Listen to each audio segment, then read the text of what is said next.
It's okay? 6 days a week, people gather outside a nondescript building in downtown Miami. The meal they're waiting for may be their only food of the day. How are you? Good. This soup kitchen runs on donations alone. No government money is accepted, and no funds are ever solicited. Thank you. Those are the rules of the Missionaries of Charity, the order founded by Mother Teresa. She said that she preferred the insecurity of divine providence, which was not just some slogan, it was her true life's ethic that God would provide. The sisters here take the same vows of poverty, chastity, and obedience as other Catholic women religious, but they add one more. Missionaries of Charity has the fourth vow, that is wholehearted free service to the poorest of the poor. Sister Mangala met Mother Teresa in 1959 when she joined the order. She is a person fall in love with Jesus. From the moment I met her, I could feel that one. And that is why she could grab whole world, because of her love for Jesus, love for God. Agnesa Gonja Boyaji was born in 1910 into a devout Albanian family. At the age of 18, she joined the Sisters of Loreto in Ireland, who sent her to teach in India. In 1946, she heard what she later described as a call within a call, the voice of Jesus telling her to come, be my light to the poor. In 1950, in the desperate slums of Calcutta, Mother Teresa founded her own order, the Missionaries of Charity. The sisters, dressed in iconic blue-trimmed saris, tended to the sick and dying, seeing Jesus in each of them, because of his words in the New Testament, "As you did it to the least of these, you did it to me." Mother Teresa called the poor the hope of salvation for mankind, because we are going to be judged on what we have done for them. The world noticed. In 1979, Mother Teresa received the Nobel Peace Prize. I want you to love the poor. And never turn your back to the poor. For in turning your back to the poor, you are turning it to Christ. For he had made himself the hungry one, the naked one, the homeless one, so that you and I have an opportunity to love him. Her ministry was not without controversy. Critics denounced her celebrity, accused her of misusing donations, and called her medical care primitive. Some charged that her real motive was conversions.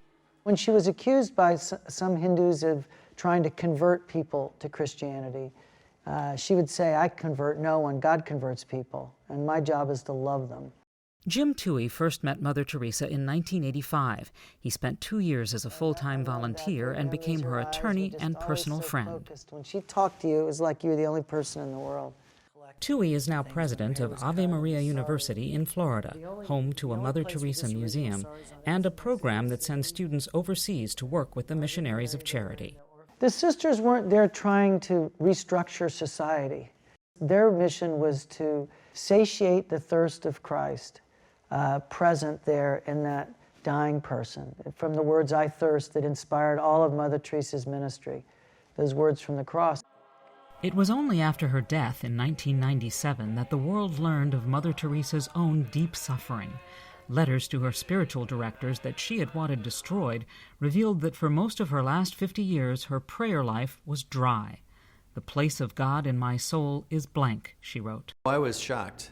Of all people, you would say, well, Mother Teresa obviously has a very intimate relationship with God in her prayer, and we found out it was just the opposite. As a Jesuit novice, Reverend James Martin worked with the Missionaries of Charity in Kingston, Jamaica. She, in a sense, felt that distance from God, and the poor sometimes feel a distance from the rest of society. And Jesus felt abandoned. He says, my God, why have you abandoned me?" on the cross. And so that's how she eventually understands it, in a sense, a kind of invitation to a closer relationship with the Jesus who felt abandoned. Less than 2 years after her death, Pope John Paul II put Mother Teresa on the official path to sainthood in the Roman Catholic Church. But many of those who knew her believe she was a saint already during her lifetime. As a human being, it was very clear. Otherwise, a person, one single woman, cannot do what she did to the world, to the church. Mother Teresa herself came to Miami in 1979 to establish this house with 4 sisters. Today, around the world, there are about 6,000 Sisters of the Missionaries of Charity and 600 houses like this. Is she still in your heart? Oh, yes, she is all the time. Lord, make me a channel of thy peace, that where there is hatred, I may bring love. Today, Missionaries of Charity sisters recite the same St. Francis prayer Mother Teresa said every morning. Christ. They rise each day at 4:40 a.m., just as she did, and they work until bedtime, sharing the same joy she embodied. Inner joy will remain always. And we are comforting one Jesus, one more Jesus. No. Once you know Jesus is suffering in them, it is easy. Kathleen Leger has volunteered at the soup kitchen for 13 years, drawn by the spirit of Mother Teresa. Mother, I want to be like you. I want to love the poor like you. This is before I had any calling. And you know what? I believe she answered my prayer. She was a living saint because of the work she did. She never did anything for her glory. She did it for God. If I ever become a saint, I will surely be one of darkness, Mother Teresa wrote in 1959. I will continually be absent from heaven to light the light of those in darkness on earth. Other saints have done what she did, right? Found religious orders, worked with the poor, live lives of holiness, but none of them, as far as I know, had to do it with an empty tank, basically, with nothing going on in their interior life. So it really makes her an extraordinary saint. This most traditional of women, right, in the habit and traditional beliefs, is a very modern saint. She's a saint for doubters and seekers and people who wonder where God is in their lives, which I don't think anyone would have realized during her lifetime. Mother was asked one time what the worst disease was she'd ever seen. Was it leprosy or was it AIDS? And she said no, it was loneliness. That gnawing sense of being unloved and unwanted, unwelcome. And I think Mother Teresa is going to have more of an influence in the 21st century and beyond than she had during her lifetime, because that disease isn't going away. And she has a lot to teach us about what the remedy is, which is to love and to be loved. These are good people. They love people. They love, they love other people other than themselves. And is God in this place? Oh, definitely, definitely.